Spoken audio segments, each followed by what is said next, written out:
cântico, acho que faz toda a diferença, né? Eu espero, assim, no espírito, a gente poder bater um papo sobre isso, que inclusive vai ser comentado logo mais, e com a propriedade que cabe ao Charlito, mas me chamou a atenção o modo como o tema mobilizou todo mundo no grupo, né? E a gente às vezes pensa estar orientando e caminhando com uma demasiada clareza numa direção, mas a gente percebe que tem aspectos e questões que podem gerar ainda engasgo e, por tudo aquilo que a gente conhece do Evangelho, com essa vitória recente da escola de samba e com o tema que foi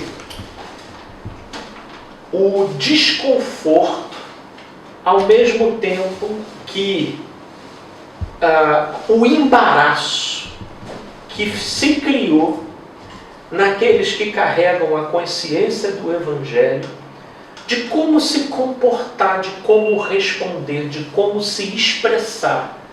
Porque, por um lado, quem carrega já uma maturidade na consciência do Evangelho, olha uma determinada ala religiosa mais radical e não concorda com o que eles fazem, no sentido de condenarem, criticarem, dizer que é diabo, estigmatizar a coisa e repreender e querer execrar de todas as formas. Mas, por outro lado, o embaraço é, tudo bem, eu não vou para esse extremo. Mas então, o que é que eu faço? Fico feliz, abraço a causa e chego até a dar uma juntada de punho por trás do braço, entendeu? E comemoro com eles. Como é que a gente se posiciona, né, numa situação como essa, preservando a lisura, a essência e a saúde da consciência do Evangelho na gente, né? Eu penso aqui que Paulo, embora não tivesse carnaval, pelo menos não nos moldes, né, que nós temos, certamente tinham, né, outras formas de carnaval, mas um tema que contingenciou Paulo e que eu creio que tenham equivalentes muito interessantes para a gente refletir sobre o que se trouxe como questão, é em 1 Coríntios, no capítulo 8, né, onde ele traz aqui pontos que eu acho que vão ser interessantes para a gente poder entender e visualizar. Ele coloca o seguinte, no versículo 1, né? No que se refere às coisas sacrificadas a ídolos, reconhecemos que todos somos senhores do saber. O saber ensoberbece, mas o amor edifica. E se alguém julga saber alguma coisa, com efeito, não aprendeu ainda como convém saber. Mas se alguém ama a Deus, esse é conhecido por Ele. No tocante à comida sacrificada a ídolos, sabemos que o ídolo de si mesmo nada é no mundo, e que não há senão um só Deus. Porque, ainda que há também alguns que se chamem deuses, quer no céu ou sobre a terra, como há muitos deuses e muitos senhores, todavia para nós há um só Deus, o Pai, de quem são todas as coisas e para quem existimos, e um só Senhor, Jesus Cristo, pelo qual são todas as coisas, e nós também por Ele. Eu creio que Paulo, eu vou ler até aqui, porque o restante do que Paulo vai discursando aqui carregam especificidades em relação ao que Paulo se deparou lá na igreja de Corinto.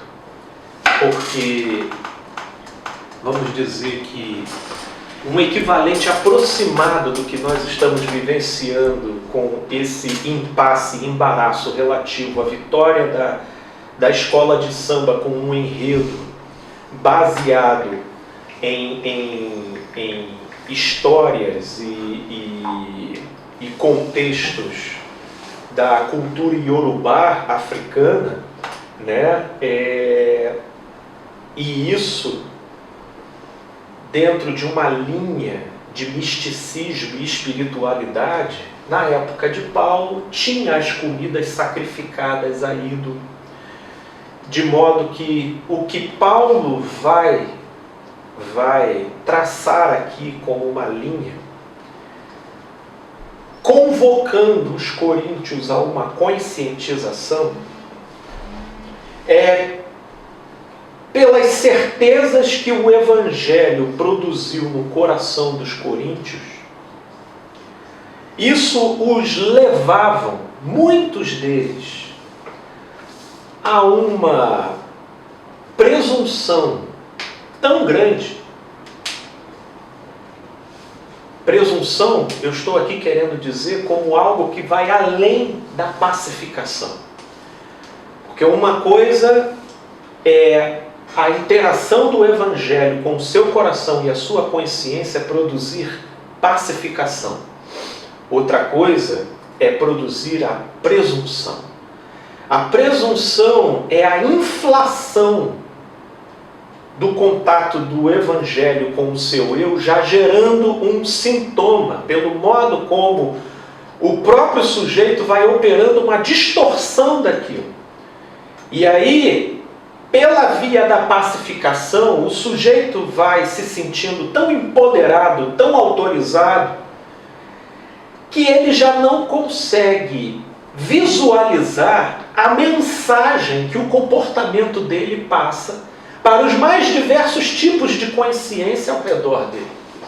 Levando isso em consideração, Paulo observava que tinham consciências mais suscetíveis, mais frágeis, e que, portanto, na interação com as comidas sacrificadas, pela familiaridade que aquela pessoa sempre teve com aquele contexto, ela tinha mais dificuldade de separar alhos de bugalhos, de modo que, se ela se visse naquele contexto, ela acionaria gatilhos dentro dela que possivelmente a deixariam suscetíveis ao clima, à esfera e a uma série de mecanismos psiconeuronalmente não desligadas dentro dela. Porque tudo aquilo na nossa vida que faz parte da nossa rotina e da nossa dinâmica, e já dispôs da nossa parte de uma entrega muito intensa e sincera e aberta da nossa consciência por um tempo decorrido, cria um caminho psiconeurológico de registro aqui. Não que seja impossível você de rever e reformatar isso, mas definitivamente não é da noite para o dia. Então é esses que Paulo diz que eram aqueles que possuíam uma consciência mais frágil, diferentemente daqueles que, nunca tendo familiaridade com aquela prática, adquiriram a consciência do Evangelho e, portanto, dispunham em si de uma isenção maior de todas aquelas dinâmicas, de modo que eles podiam transitar naquele meio sem acionar em si gatilhos, sem contagiar ou comprometer a substância da consciência do Evangelho que operava na mente deles, né? Então, em relação a esses, Paulo pede consideração. Olha, se você transita bem nesse meio, se você consegue entrar e sair, mantendo preservado em você a sua direção, entrar e sair nos centros de alimentação, que lá rolavam festividades, muitas festividades, os carnavais, né? Rolavam muitos carnavais de festividades com comidas sacrificadas às divindades, né? E aí, meu Deus do céu, os banquetes, né, para um mundo, se a gente fala de desigualdade social hoje em dia, né, naquela época existia muito. Então imagina ter uma festa que, por conta de ser para uma divindade, então ela geralmente era aberta para o público em geral, e você tem a oportunidade de chegar lá e tirar o estômago da miséria, você entendeu? Então havia muito trânsito de gente lá. Só que Paulo recomendava consciência, sobretudo para quem tentava construir uma vida que pudesse produzir um significado face ao seu compromisso de correspondência com o benefício do Evangelho na vida do sujeito. E aí Paulo fala, olha, por mais que por você isso nada represente, e tudo o que a gente dá graças a Deus fica então, portanto, santificado, tenha consciência relativa ao modo como isso pode representar para quem tem uma consciência mais frágil. Uma consciência mais frágil. E aí Paulo chama a atenção dessa dinâmica. Agora, por que eu li só até o trecho que eu li para a gente falar da matéria que a gente quer falar? Porque Paulo ele chama a atenção aqui no versículo 2, que é o que eu creio que seja a síntese desse capítulo. Se alguém julga saber alguma coisa, com efeito não aprendeu ainda como convém saber. Não aprendeu ainda como convém saber. De modo que aqui é que está o X da questão.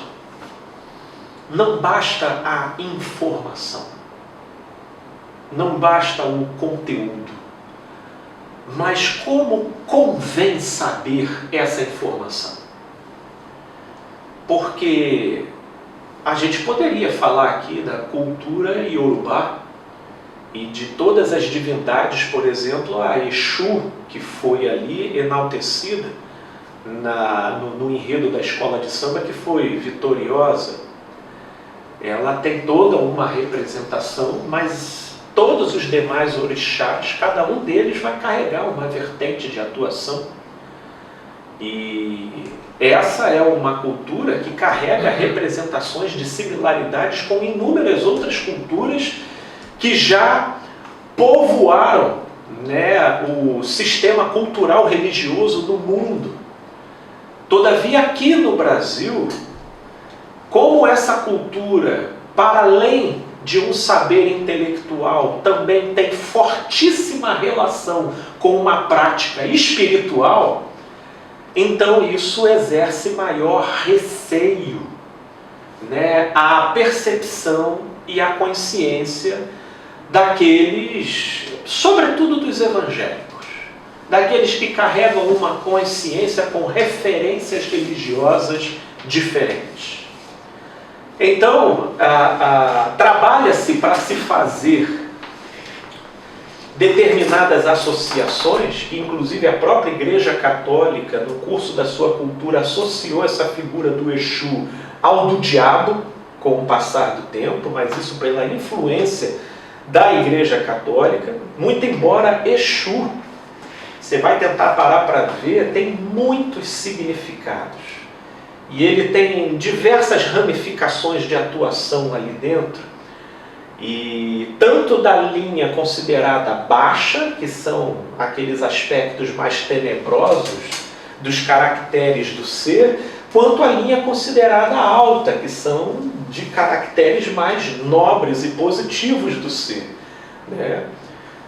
Mas o fato é o que isso representa. O que isso representa? O que isso traz de conotação? E aí aqui eu vou fazer alguns comentários. O que isso representa e traz de conotação, sobretudo para os evangélicos, de modo que quando uma mensagem ou quando um evento desse assume esse tipo de projeção e ganha esse tipo de destaque, se para uns provoca um radicalismo reativo, agressivo, no intuito de estigmatizar, rotular e combater, em outros causa um notório desconcerto e embaraço pelo fato daquilo dali ter acontecido. E, ao meu ver, a razão está justamente aqui. O aprender conforme convém saber. Conforme convém saber. Porque a grande verdade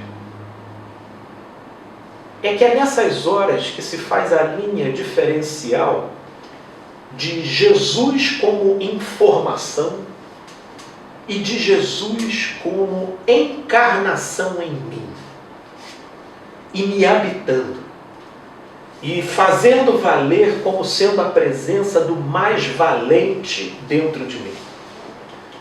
Uma vez estabelecida essa proposição e essa direção, então esse ponto, espiritualmente falando, está resolvido. Ele está resolvido, porque eu sou um ente habitado. Salvo a minha referência de relação com Jesus não seja pela fé, mas sim pelas sensações. Ora, se é pela sensação, tudo vai depender do contexto onde você está inserido. Se você está dentro de uma igreja, qual é a sensação? Divina. Jesus então está ali. Agora, se eu estou lá no sambódromo assistindo um sujeito de joelho com os dois pulsos para trás, aí qual é a sensação? Opa, tem entidade aqui, Jesus foi tomar um café. Né? Essa é a sensação. Jesus foi ali tomar um café e me deixou sozinho aqui na avenida. Né? É assim. Se é essa a relação, então nós temos o que aí? Medo. E o medo, ele precisa inocular a qualquer custo a ameaça. O medo, ele precisa inocular a ameaça. E o que ameaça? Poxa, é o destaque dado àquilo que carrega a representatividade do que me foi ensinado como sendo o mal. Então eu preciso inocular. Por isso desconcerta em mim. Agora, mal para mim não é, meu Deus do céu. Se mal não é, se o que ocorreu ali para mim foi uma história, se o que está em jogo ali são elementos que carregam significados para os outros, não para mim, não tem qualquer afetamento ou relação de demover o meu olhar e a minha consciência daquilo ao qual eu vivo encarnando dentro de mim. Se o mais profundo abismo, ainda que fazendo as minhas sensações funcionarem de maneira atípica, já não demovem de mim a certeza de que lá Ele está comigo. Se tomando os braços da alva, eu me confinar lá nos confins dos mares, ainda que as minhas sensações se perturbem, isso não demover da minha consciência de que até lá Ele está comigo. Então não vai fazer mais diferença se eu estou dentro de um local considerado sagrado ou se eu estou num endereço onde está sendo consagrado uma figura que para a espiritualidade de muitos é considerada uma divindade. Por mais que as minhas sensações possam experimentar experiências diferentes, isso não demove a minha credulidade. Se isso, então, está determinado e estabelecido do lado de dentro, se eu já não estou numa relação com aquele contexto, meio que degladiando com ele, consciente ou inconscientemente, para ele não corromper a minha consciência ou a minha espiritualidade, Porque é interessante, mas eu sinto a natureza do conflito de muita gente. Então, se eu ficar feliz, aí eu vou estar dando brecha, né? Aí eu vou estar, se eu consentir, assim, com uma certa empolgação, que essa escola ganhou, então eu estou abrindo aqui uma portinhola de rato, aqui, que seja para o Exu vir bagunçar a minha existência. Eu sinto a existência dessa suscetibilidade, que consciente ou inconscientemente o sujeito precisa negar o fenômeno para então ele se resguardar a sensação de que nada daquilo existe nele ou tem chance de atuar nele. De modo que ele consegue uma coesão psicológica, pelo menos a título de sensação, de uma maneira para a consciência dele mais clara diante de Deus, assim, eu não me alegro com a festa de quem cultua o diabo. E aí, com isso, ele crê que o diabo não vai sambar com a vida dele. Você entendeu? Que o diabo não vai lá escangalhar a geladeira, né? Que o diabo, né, não vai lá te dar uma multa indesejada de trânsito, ou levar alguém desprevenidamente a golpear a parte de trás do teu carro, e você tem que ter aquela trabalheira, ou dar um defeito numa coisa que estava tudo... Que aí começam a vir as associações. E que eu não me surpreenderia que alguém, olha lá, também estava aí festejando, né, a vitória da Grande Rio, olha aí. E aí eu te falo, isso é o diabo? Ou isso é um nível absolutamente raso do que a gente apelida de espiritualidade, quando na verdade tem a ver apenas com a nossa tentativa de compatibilizar o benefício do Evangelho de Deus com as nossas sensações? Porque não é pela fé. Pela fé, se eu tropeço, se batem no meu carro, se escangalha a minha geladeira, se não há fruto na videira, se não há gado no campo, se o fruto da oliveira minta, eu creio. O compromisso é de crer. A referência não está nas sensações, está na atitude da consciência. E a atitude da consciência capitaneia a alma nas suas múltiplas reações e sensações, a passar a ser moldada pela forma do Evangelho. E aí a alma vai pacificando. E aí a alma vai paulatinamente se desassombrando. A alma vai deixando os seus múltiplos achaques em diversas direções. E, portanto, saber como convém, conforme Paulo, é um saber que é inevitavelmente correlacionado com o amor. Correlacionado com o amor, que é o que ele fala aqui. Se alguém julga, assim, olha, no versículo 1, no que se refere às coisas sacrificadas a ídolos, reconhecemos que todos somos senhores do saber. O saber ensoberbece, mas o amor edifica. E se alguém julga saber alguma coisa, com efeito não aprendeu ainda como convém saber. E a gente não aprendeu ainda como convém saber, porque a gente não concilia o nosso saber com o amor. E a gente não concilia o nosso saber com o amor, porque mesmo sabendo o que a gente sabe, isso não nos pacifica. E isso não nos pacifica por quê? Porque como a referência é as sensações, então esse saber não protege, não desliga o nosso instinto de autopreservação. Porque o tempo todo a gente tem que estar se defendendo de uma invasão, de uma legalidade espiritual e que supostamente vai dar autorização para você ser bagunçado do lado de dentro. E é aí que começa a perversão da coisa toda.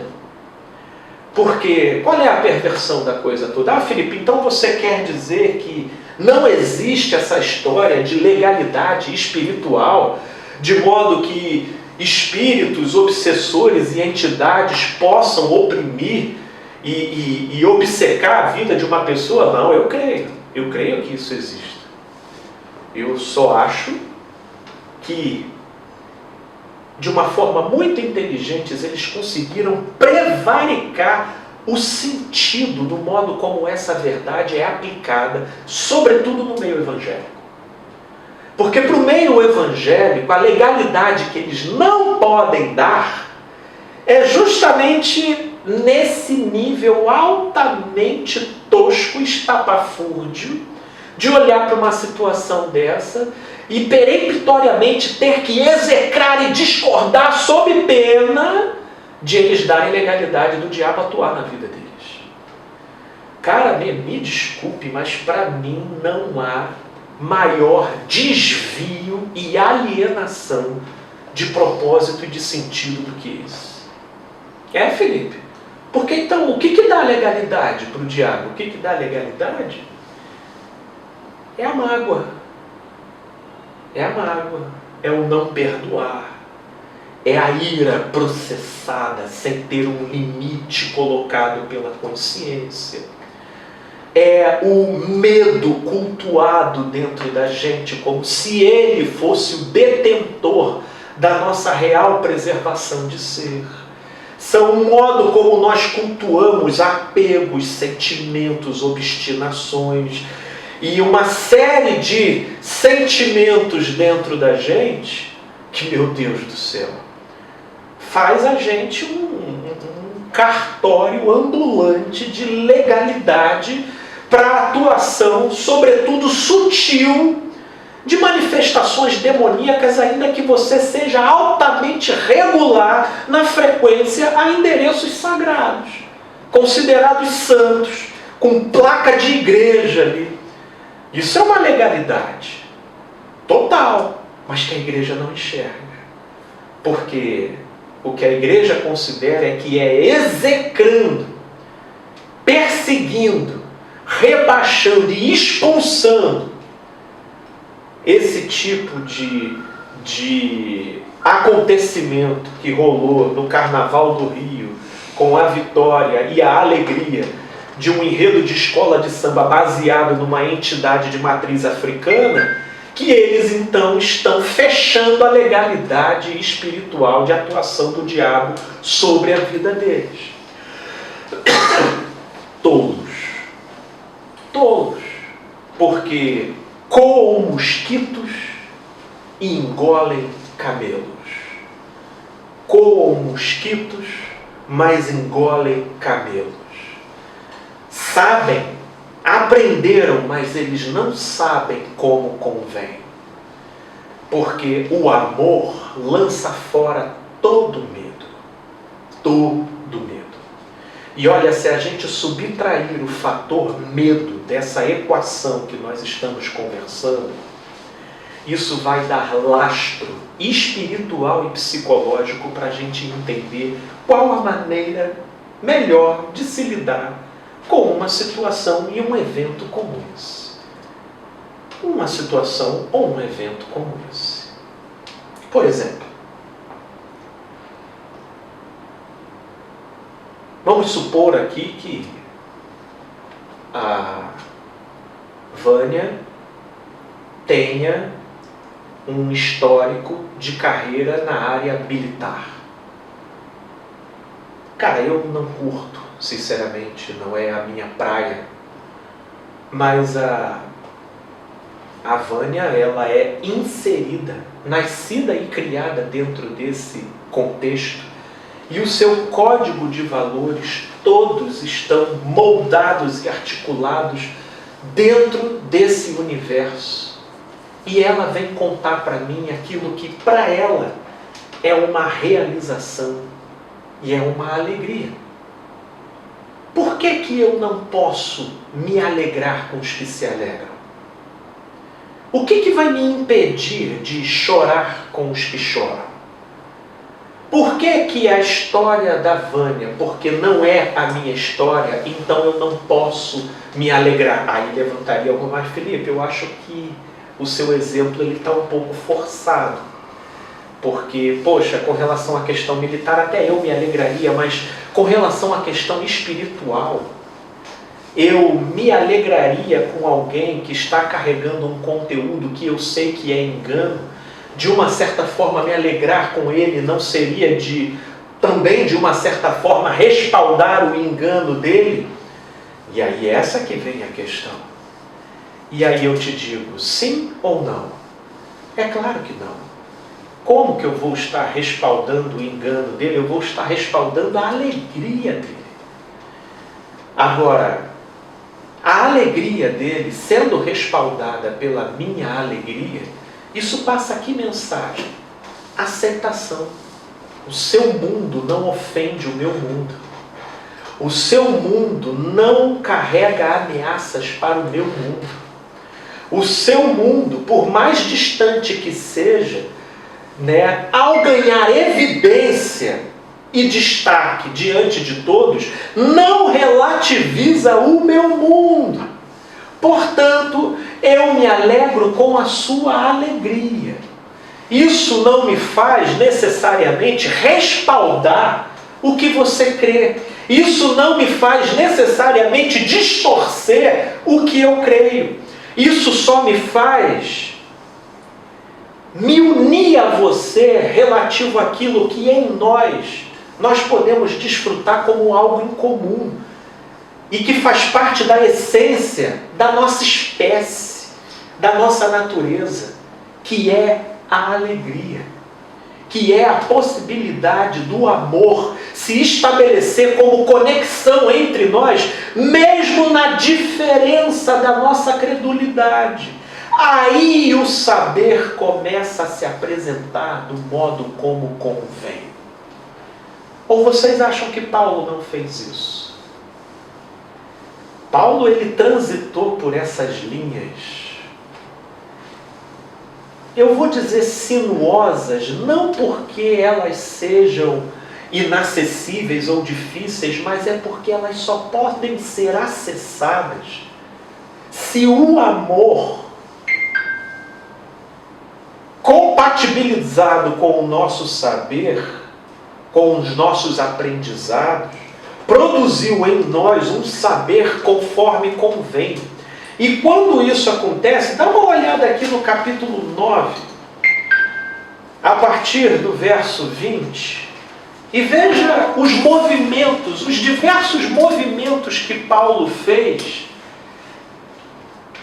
transitando na dimensão e no contexto em que o outro habitava, sem todavia desfazer ou distorcer aquilo que o habitava. Olha que interessante. É essa linha, é esse saber como convém, que é um amadurecimento difícil de a gente constatar no meio espiritual. Olha o versículo 20.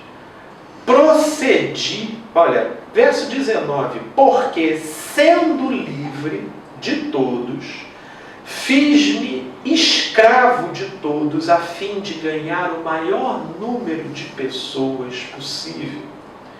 Procedi para com os judeus, como judeu, a fim de ganhar os judeus.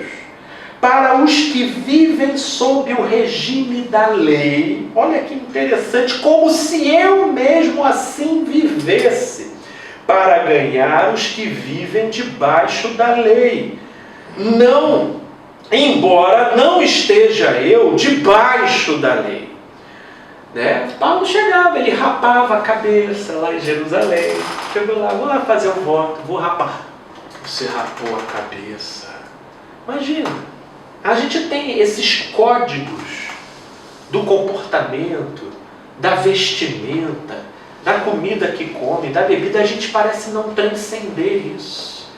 Sabe, a gente parece carregar uma rigidez de código, como se isso carregasse em efeitos literais, e a gente, uma vez que ainda não devidamente localizado pela fé naquilo que crê, esses aspectos que contingenciam os nossos sentidos e a aparência das coisas, ainda causam muito receio, muito embaraço, né? Como se a gente ficasse em dúvida de como me portar sem eu querer reforçar isso que eu sei que é engano.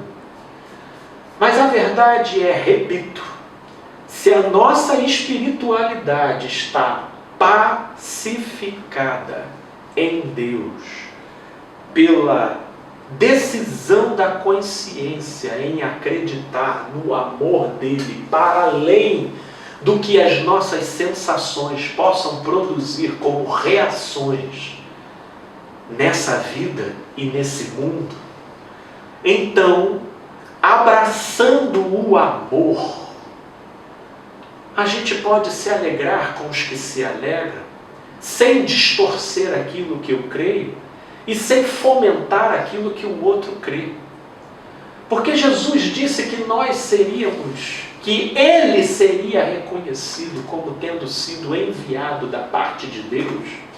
Era o quê? Se a gente ficasse propalando informações sobre o Evangelho para todas as direções. Não, é se nos amássemos uns aos outros. Então, se os códigos da aceitação, do acolhimento, da aceitação e do acolhimento regerem a nossa maneira geral de ser, isso vai produzindo em nós uma multiplicidade de linguagens. Nós vamos nos tornando poliglotas do amor, como Paulo.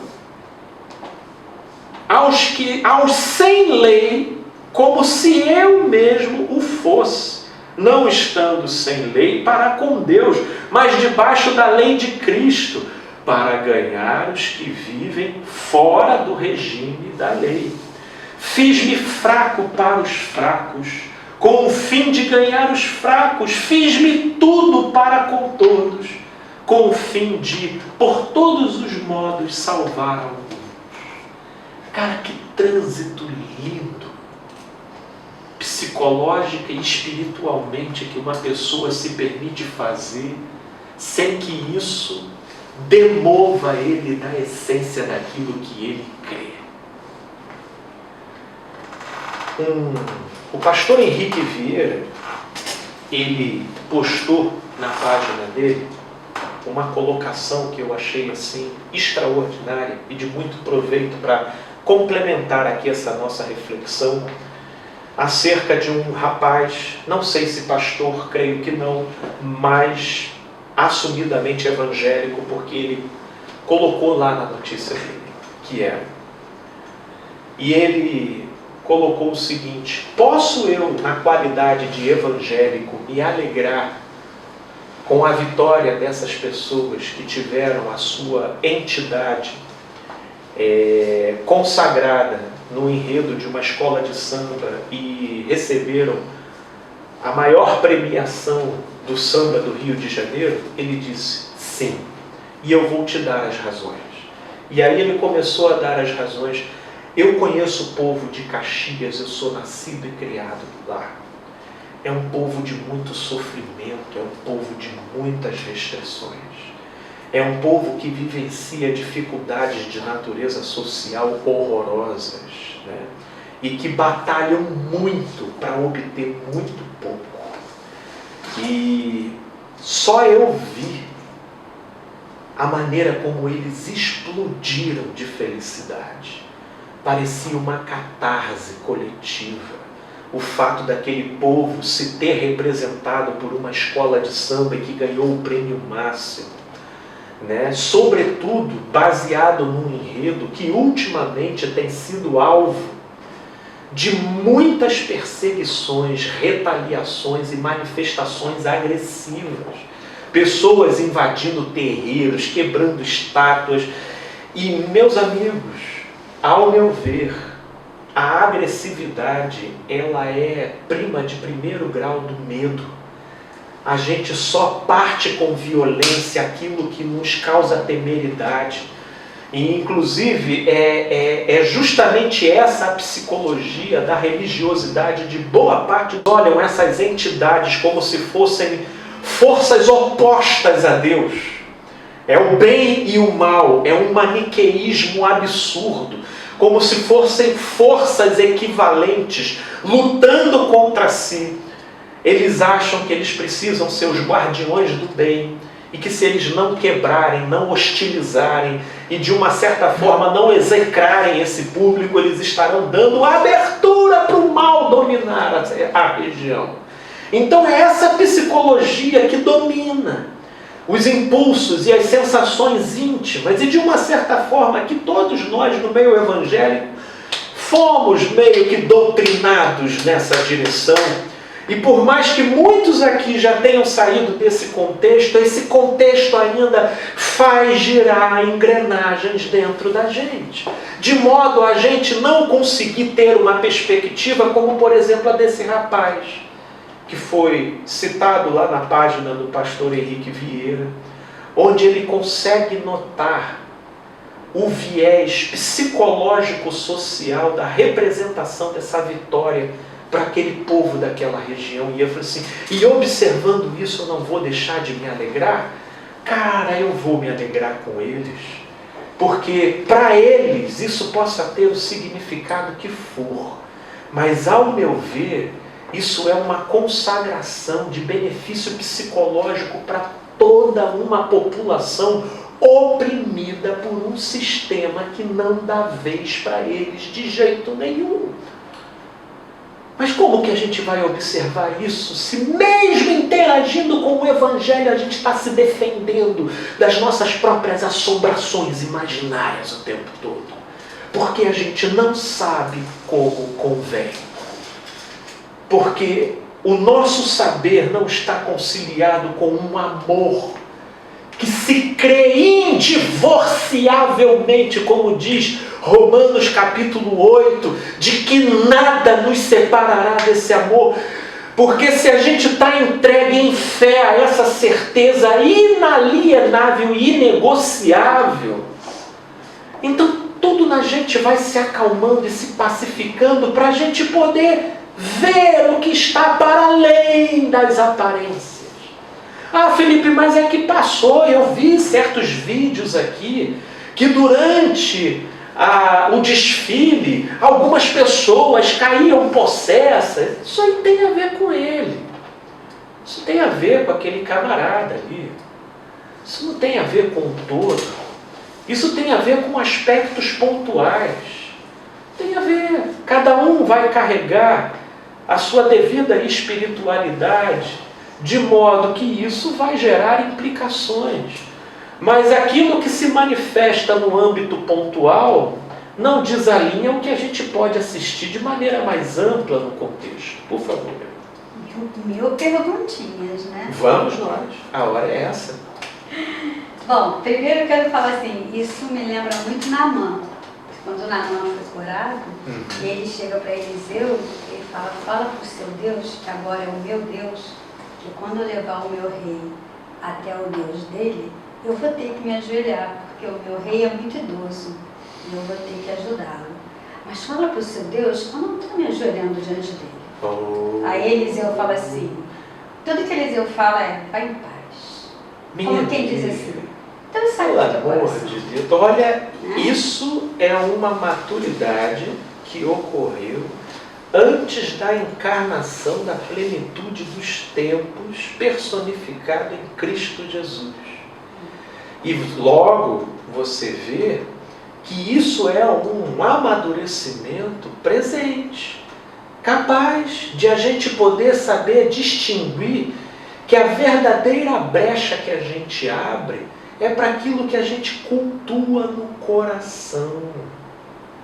E hoje, conforme uma mensagem que eu já trouxe, está gravada aí no meu canal, os deuses de hoje em dia já não são mais do lado de fora, São os nossos próprios sentimentos, o nosso panteão, é a nossa própria psique, no modo como nós cultuamos os nossos impulsos, os nossos apegos, os nossos medos, os nossos egoísmos, entendeu? Essa é a nova.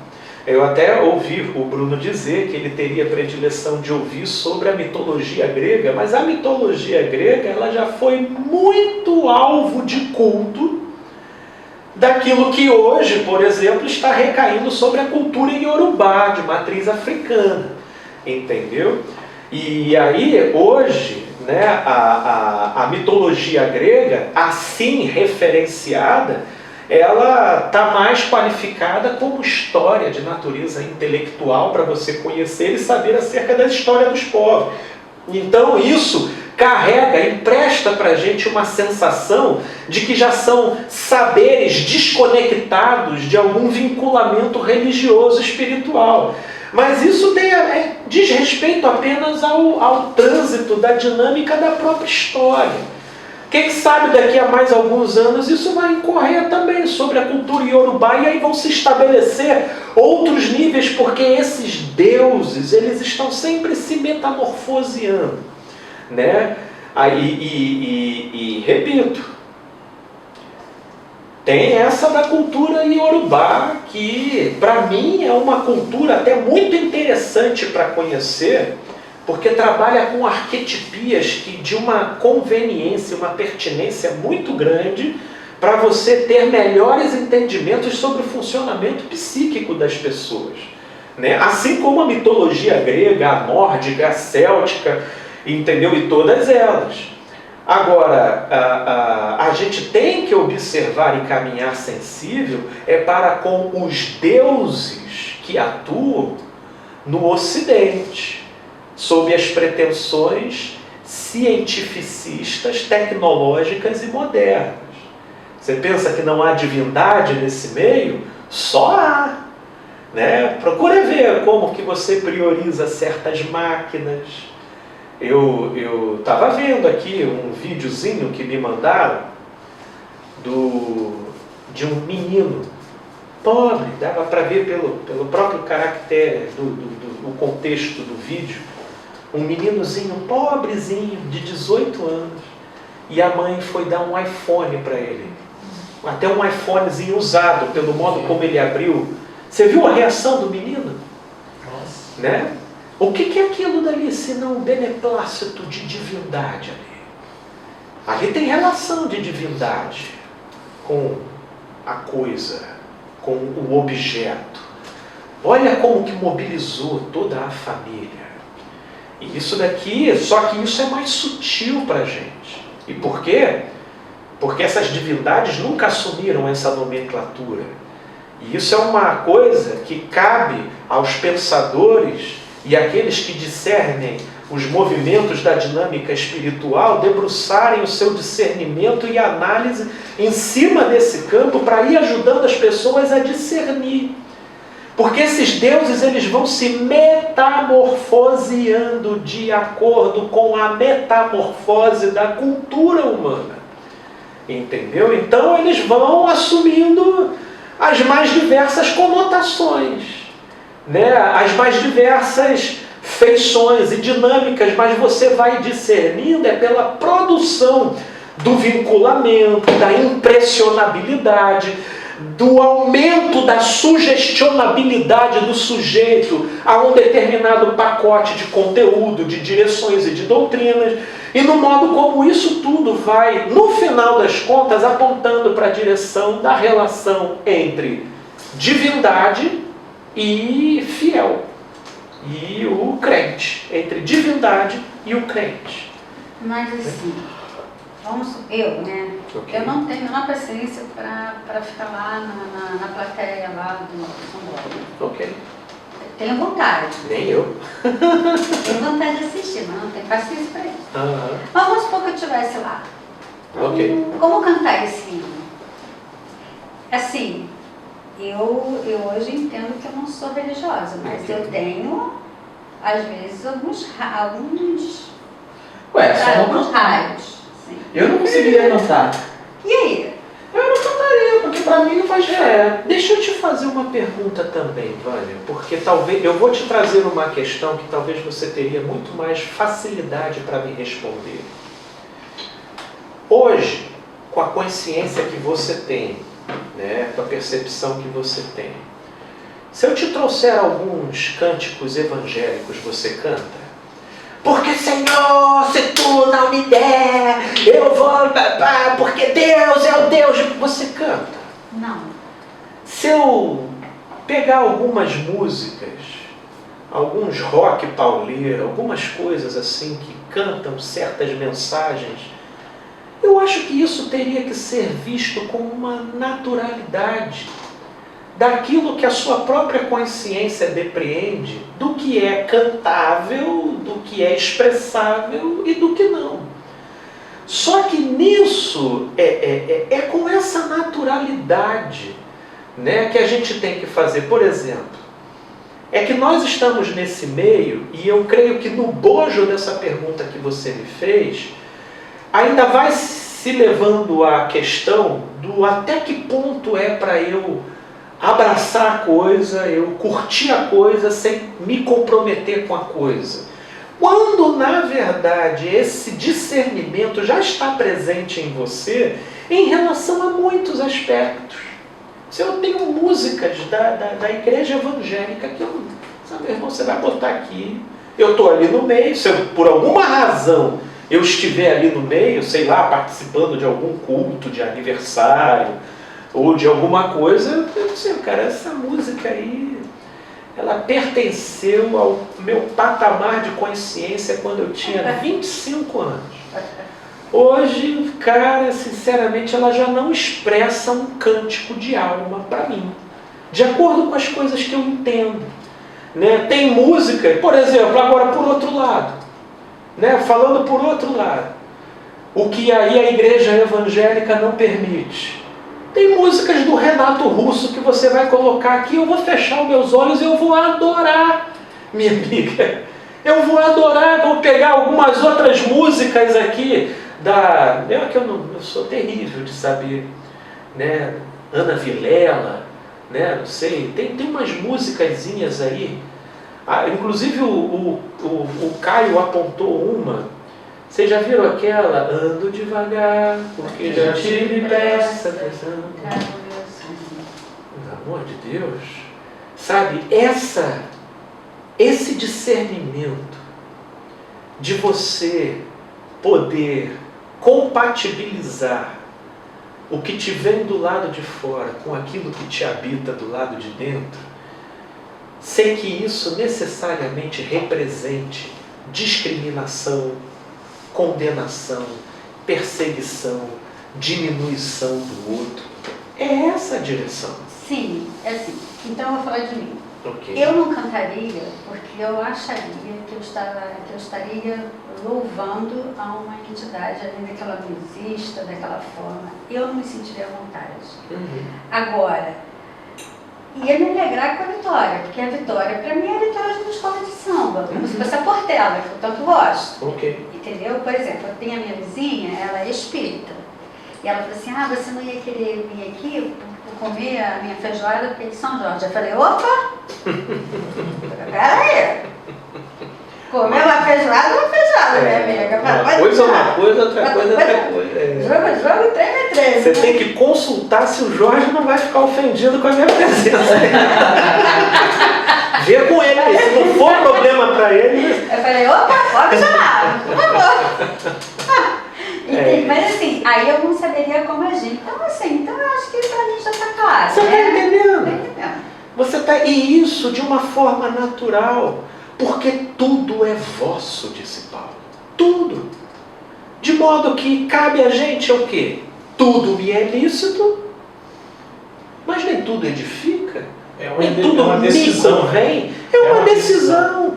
Do que você... Agora, isso não te isenta. Quando esses elementos de natureza mais básica do que rege a nossa psicologia essencial estão alimentados e satisfeitos, você consegue se fazer judeu, mesmo não sendo judeu, mas para conseguir falar a mesma linguagem do judeu.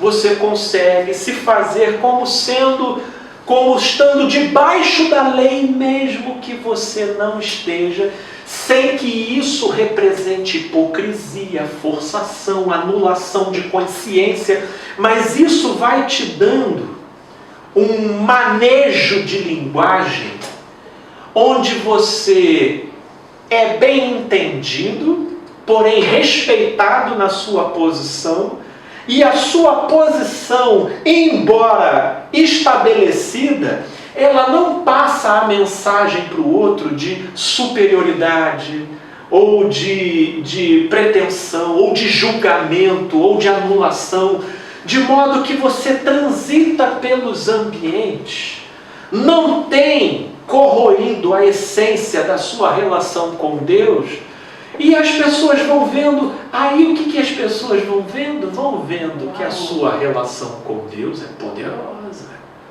É poderosa porque não adianta você ficar repreendendo, porque esses que ficam repreendendo, esses que querem fazer hostilização como forma de dar provas a Deus, olha como é que eu jogo no seu time, eles estão passando uma mensagem: o meu Deus é o meu próprio umbigo, é as minhas próprias sensações. Porque no fundo, todos eles, esse Deus desse sujeito é grande, por que esse cara está tão assombrado com a minha divindade? Por que esse cara está tão reativo aqui com o que eu faço, com o caminho? Porque para ele estar agressivo assim, é que eu sou uma ameaça. Eu sou. Aí, isso são linguagens tácitas, inconscientes. Isso nem sempre é pensado objetivamente, mas instintivamente os movimentos vão se fazendo dessa forma. Eles vão acontecendo dessa forma. O seu medo e a sua agressividade, e aí é aquilo, tudo o que a gente persegue, isso é um fenômeno histórico, cresce. Foi assim com o cristianismo no início, com os cristãos no início, mas eles cresceram, não é porque... Eles cresceram porque aquilo que você tenta violar, a espontaneidade, a essência, a sinceridade, entendeu? A sinceridade, isso são prerrogativas eternas, inegociáveis. Então você fomenta o processo. Por isso que, além de ser algo que denuncia a imaturidade de quem persegue, é também um atestado de burrice do ponto de vista psicológico e sociológico, essa perseguição. Porque eles colocam lenha na fogueira e combustível para incitar o crescimento justamente do que eles mais perseguem. Né? Do que eles mais perseguem. E aí fica o cachorro correndo atrás do seu próprio rabo. E eu vejo também que o povo evangélico, né? Ele se prende a umas coisas, né, que de fato... É como o Carlito fala, né? A gente tem aí um evangelho no chão dos dias, né? Uma sociedade vulnerável, cheia de violência, não temos políticas públicas, a gente vive uma miséria em muitos estados, a gente tem aí tanta coisa para fazer de fato, matar a fome, ajudar, acolher, né? Amar, enfim, as pessoas vão se prendendo a coisas que de fato... Coando mosquitos e engolindo camelos. E como dá like isso, né? Como isso... né? Porque isso move uma solidariedade íntima relativa ao que rege o verdadeiro espírito que está em jogo, que é um instinto de autopreservação. Eles estão no nível... Historicamente, não sei se você ou alguém que está compartilhando, quando é que, assim, essa parte de entidade, dessa parte dessa cultura afro-americana, da África, né? Ela passou a ser estampada com o demônio, o diabo? Com a influência da Igreja Católica na interação com eles. Essa cultura, ela é milenar, na África, né? Então o Exu, o diabo, não veio deles?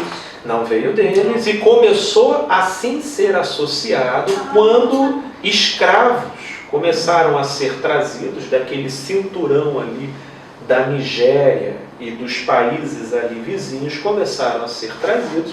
Eles começaram a vir com os seus conteúdos culturais religiosos e aqui esbarraram, vamos dizer, numa doutrina religiosa já presente, oriunda dos portugueses, que era o catolicismo.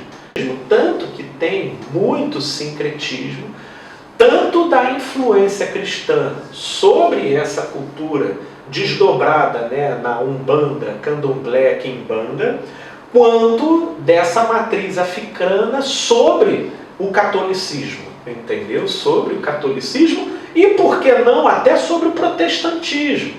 Você for parar para ver, sinceramente, Igreja Universal é uma Umbanda evangélica.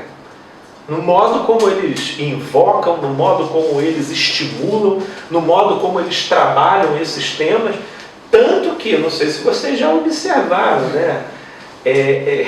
O trânsito de pessoas da Umbanda para a Universal e que saem da Universal para a Umbanda.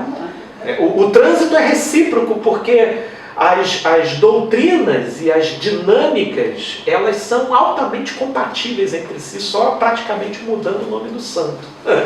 Então, isso são sincretismos de aproximação que a Igreja Universal fez como forma de chamar, de atrair, de cooptar mercado, mercado religioso.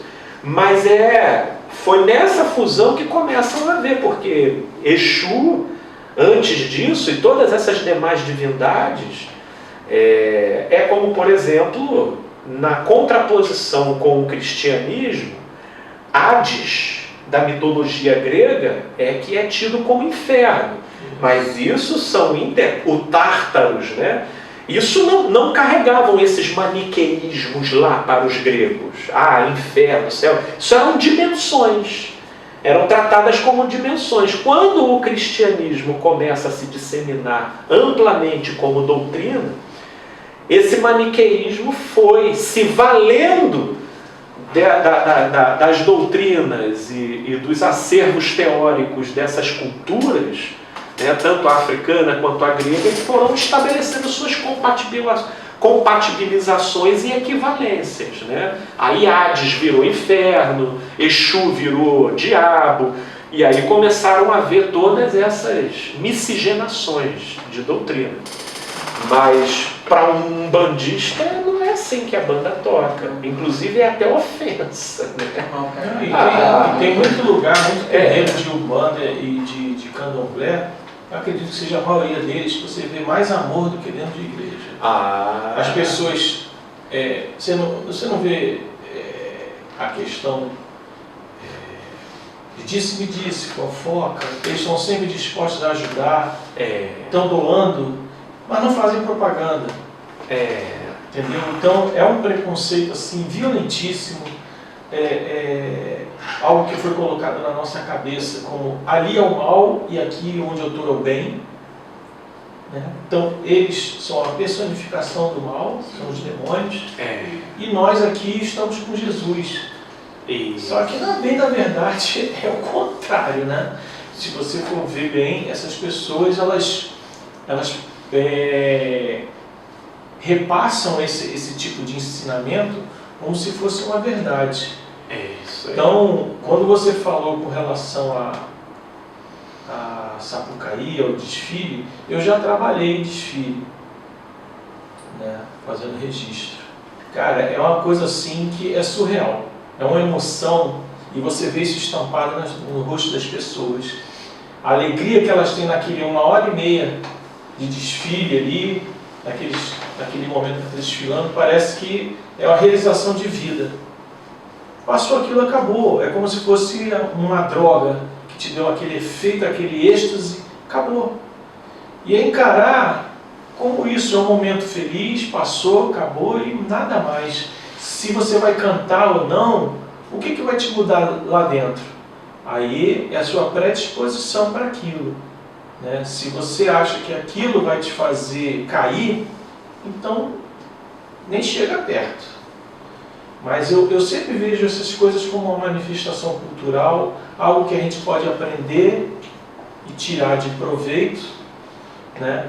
Entender como é que é uma cultura, o que ela quer dizer, qual é a mensagem que ela quer passar. E para mim, cara, é aquilo ali. Passou, minha vida segue, o Exu está lá na dele, estou com Jesus, o Exu não me fez mal, nem vai fazer. O que é o mais valente, como o Felipe falou, que é a vida. Eu acho que também, assim, o que mais me entristece, sim, inclusive eu acho que a todos nós, né, é quando o Ed falou, lembra que o Ed, no ano passado, ele falou que tinha que fazer uma releitura da Bíblia, e ele foi massacrado e tal, não sei o quê. Aquelas cartas. As pessoas chamavam ele de herege, como chama Caio, chamavam ele que ele ia queimar no fogo do inferno, que ele não prestava. Então, assim, essa falta de amor, né, é que, como você falou, é a base de tudo. Quer dizer, as pessoas xingam, as pessoas têm ódios, e aí as pessoas não entenderam o Evangelho. Já começa por aí. Já começa. Isso é uma necessidade de catarse individual daqueles que não estão pacificados e conciliados com a sua própria sombra. Quem em Cristo não se pacificou pela fé na chancela do perdão de Deus, vive num estado de aflição e de angústia constante com a sua própria sombra, com os seus pontos de deficiência, com aquilo que destoa do seu próprio ideal de eu, do seu eu idealizado. Essa relação conflituada do eu com o seu próprio eu idealizado e que geram essas sombras dos quais a gente tem dificuldade de reconhecer e encarar, e tem. Talvez o exemplo mais próximo disso seja o choro amargo de Pedro, depois de ter traído Jesus, e você vê como que Marcos faz a referência, e Pedro caiu em si e chorou amargamente. Porque Pedro, ele enxergou ali o que? A covardia dele. Ele enxergou o que? O medo dele, e que na sua bravata impulsiva e intempestiva com Jesus, ele se sentia tão empoderado que ele não enxergava essa dimensão oposta habitando dentro dele. E Jesus, ele até entendeu que o diabo, por essa ocasião, queria peneirá-lo como trigo, porque é nessas horas que o diabo gosta de fazer a festa. É no nosso cair em si, né? Então, veja como que essa experiência, o Evangelho tem um poder extraordinário de amortecer dentro da gente. Agora, quando o Evangelho não é o mediador dessa experiência, nós tendemos a viver num constante estado de fuga. E uma das fugas clássicas desse cair em si, desse encontro com a própria sombra, é o quê? A projeção. Onde eu passo a demonizar no outro aquilo que eu não quero reconhecer e me pacificar em mim. Então esses viverão sempre tendo inimigos do lado de fora. Esses serão aqueles que gozarão com um prazer sádico em ver alguém que no público assuma as características daquilo que ele possa julgar e condenar, porque ele vai tornar esse outro alguém pior do que ele, e essa vai ser uma forma dele se consolar e momentaneamente se desvencilhar do assédio da própria sombra dele sobre ele. Então, as redes sociais, elas são um campo fértil para essas demonizações. Que quanto mais você vê a intensidade e a contundência do sujeito em execrar e condenar o outro, você pode ter certeza que aquilo é a denúncia do quanto o sujeito está fragmentado e cego em relação a si mesmo, porque a misericórdia, ela tem profunda relação com o sujeito se auto-enxergando. Felipe, como eu posso ter misericórdia? Como eu posso me aperfeiçoar na misericórdia? Se enxerga. Se enxerga em Deus, na luz, com toda honestidade, abraçado no amor de Deus. Aí você vai começar a vivenciar aquilo que Paulo falava lá em Coríntios, de que o amor de Deus constrange. Porque você, constatando a sua finitude e com isso associando em fé de que é isso que Deus ama, isso tem um poder imenso de transformar o olhar e a percepção. Não é que você não fique indignado com o erro do outro, não é que você não fique até enraivecido, mas tudo isso vai sendo atravessado por uma misericórdia, no bojo da coisa, porque você se enxerga. Então os misericordiosos são inevitavelmente os que caminham na luz, porque os judiciosos, preconceituosos, julgadores, superiores, esses daí têm toda uma banca, mas são cegos e cegos. Eles se acreditam possuindo muitas coisas dos quais Deus se orgulha deles. Essa é a lógica, né? E aí quando eles olham essas figuras que assumem aspectos marginalizatórios do processo, seja por aquilo que falam, seja por aquilo que fazem, esse é o momento da catarse, da angústia, da perseguição, da própria sombra do sujeito sobre ele. Ah, meu Deus, graças a Deus, o horroroso não sou eu, é ele. É ele, sabe? O herege não sou eu, é ele. É o inferno, é o outro. Sabe? Né? É o inferno, é o outro. Olha, eu, sinceramente, eu até tomo minha cerveja sem ninguém saber, traio minha esposa sem... Mas eu não sou pastor. Eu não sou pastor falando essas besteiras aí. Aí o sujeito, ele se consola. Ele demoniza o outro para estabilizar a sua própria incoerência. Aí ele se anestesia e se consola com o fato de que ele lança na fogueira os que desrespeitam o nome de Deus. Porque eu, pelo menos, faço as minhas coisas aqui, mas é de chava. Eu faço aqui, mas é comigo mesmo. Cria escândalo. Isso, não crio escândalo. Então, isso vira uma espécie de carniça para os cegos orientadores de cego, promovendo, viabilizado pelas redes sociais, onde você não tem rosto, onde você não tem cara, onde a coisa é feita de forma indireta. Nossa, isso vira uma praça de catarse. Vamos lá condenar para eu dormir de noite. Isso, com aquilo que eu sou e com aquilo que eu faço. Isso ficou tão sério que a gente tem aí um terceiro poder, se é que eu posso dizer assim, numa comunidade não tem no Comando Vermelho? Isso. Tem uma tal agora de Israel. Você já ouviu falar? Sim, sim. E eles pregam Jesus, mas eles são traficantes. Já ouviu falar? Ok. E eles barraram não ouvi assim, não, mas acho compreensível o barraram fenômeno. assim, um bairro. E ali não pode ter Centro de espírita. isso, não pode ter centro espírita, não pode ter nada o Complexo de porque- Israel. Complexo de Israel. É esse o nome. E eles usam fitas assim, né, com a imagem de Davi, aquela estrela de Davi, algumas, não todas. Né? E aí, é isso aí que você está falando. É que vai ocorrendo os sincretismos, né? As miscigenações. O pastor Eles vai são lá, de Cristo, eles são de Jesus. o pastor vai lá, faz oração, Isso. unge as armas deles, Isso. né? Pede proteção, para que Jesus guarde a vida deles, que eles escolham o melhor caminho. Cara, já até falou sobre eles. Cara, isso aí, olha, Já até falou sobre eu vi um vídeo desse Normal. hoje, antes de vir para cá. Eu achei simplesmente ridículo. Aí as pessoas comentando, esse pastor é um homem de Deus, ele é corajoso, ele subiu o morro para levar a palavra.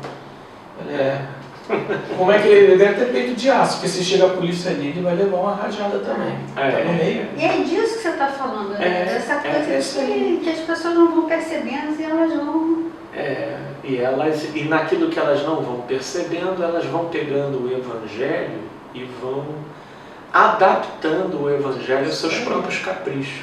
Não é o inverso, não é o Evangelho salvando elas delas mesmas. Né? É elas... Aí o Evangelho já deixa de ser Evangelho, né? Já virou outra coisa. É uma outra coisa. Frankensteinizou a coisa. Isso, total. Meus amigos, vamos orar. Hoje vamos ter que liberar a sala na risca, porque parece que já vai ter um evento aqui logo depois. E eu peço a Deus, né, de coração, que essa mensagem, ela crie uma orientação de pacificação, de modo que tudo o que você venha a saber, sendo isso esclarecedor e edificante para a vida, que isso seja conciliado com o amor.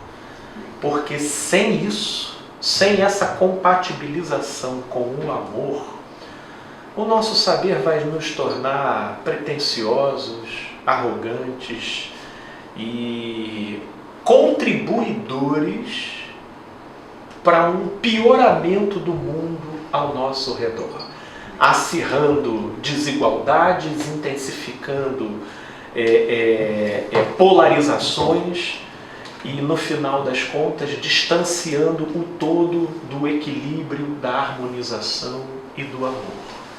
Que Deus nos salve disso. Que Deus nos salve disso. Paizinho querido, Deus de amor.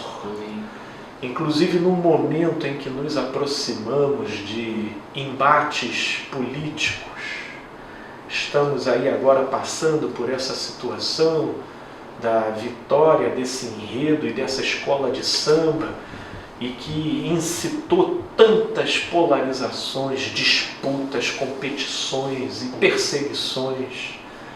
Livra-nos, ó Deus, de cumprir um papel que nos associe ao pai da mentira, àquele que distorce, àquele que humilha, àquele que rouba, que mata e que destrói. Mas que, meu Pai do céu, brote em nós e exale de nós tudo aquilo que seja vida. Amém. E dá-nos esse discernimento de modo a compatibilizarmos com criatividade, graça e amor o nosso gesto, o nosso comportamento no meio onde a gente está inserido, a fim de que aquele meio possa ser sistematicamente influenciado pelas prerrogativas do Teu Evangelho, do Teu amor e da Tua graça, com a nossa permanência naquele local. Amém. E que isso se traduza em vida, se traduza em paz, e que, meu Pai do céu, caminhemos de maneira plena diante de Ti, somando positividade ao nosso redor, sem criar, pelo menos do que depender de nós, hostilizações baseadas em preconceito, em negativização do outro, mas a perseguição admissível é apenas aquelas que decorram do que Jesus enunciou e do que Ele mesmo viveu. É a de sermos perseguidos apenas por amarmos. É a de sermos perseguidos apenas por desejarmos o melhor, por fazermos o bem, por não negociarmos doutrinas, preceitos e rituais de homens em favor do amor, em favor do nosso próximo. Que assim seja, com essa graça, com essa consciência. Abre os nossos olhos e dê-nos discernimento nas complexidades e nas dinâmicas desse mundo, dessa sociedade onde nós estamos inseridos, para que caminhemos com todo bom senso e luz, conforme o Teu amor e a Tua graça. Amém. É o que te pedimos em nome de Jesus. Amém. Amém.